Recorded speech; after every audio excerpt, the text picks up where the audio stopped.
Max, we just heard about an hour-long conversation between Stephen A. and Carmelo Anthony. What's your biggest takeaway? Well, I took a bunch of notes on it, so there's a couple things to get to, a bunch of things to get to here. First, my general reaction is Carmelo seems like a good guy. And he seems as though he was being honest with you, with the public. He's being honest about how he feels. But I don't think he's fully being honest with himself right now. For example, why is he talking now?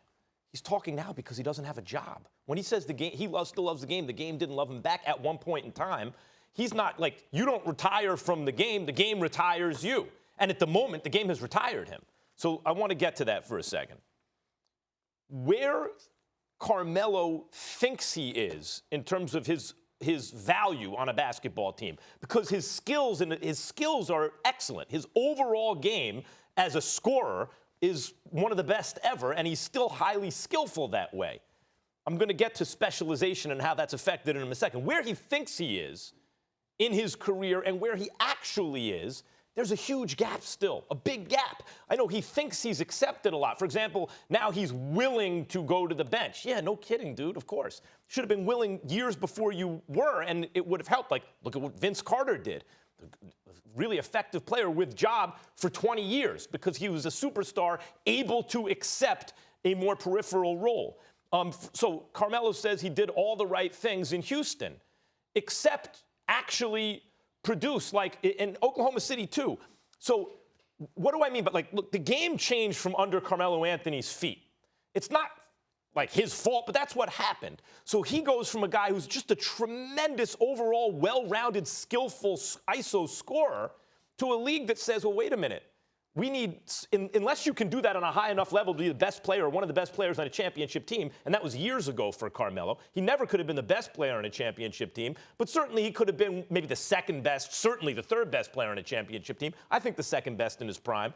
But unless you can do that on a really high level, we need specialists. We need guys who can switch on defense and catch and shoot threes. He's actually really bad at catching and shooting threes. By his own admission, when he was in OKC, he's a rhythm player. He always got a lot of touches. He's not a guy just, who's going to catch and shoot it. So he doesn't do the kind of things that anyone, like he says, you mean to tell me there's no 15-man roster I can make? But the 10th to 15th man or the 8th to 15th man needs to do those specialist things, which he doesn't do. He's a superstar dealing with an enormous ego hit, and there's only so much an ego can take at once. So when he says he's willing to come off the bench, and I say, yeah, of course. Hey, there's a 15. He thinks he can make any 15-man roster. I agree.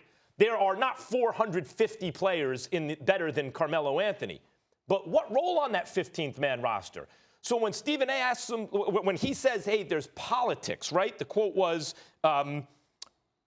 yeah, there's politics. I got sick of the politics. My question is, what politics? And be specific. Because right now he's not going to cost anyone anything. So why doesn't he have a job? He's a good teammate, as he says, a good locker room guy, friends around the league. Obviously a nice guy. So why doesn't he have a job then? So what politics is he referring to, really?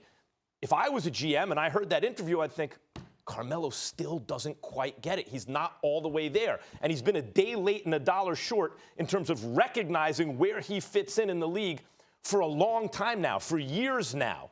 Yes, he should make a 15-man roster, but in the top 8 of a rotation, given what he can do and what is needed in the NBA now, no.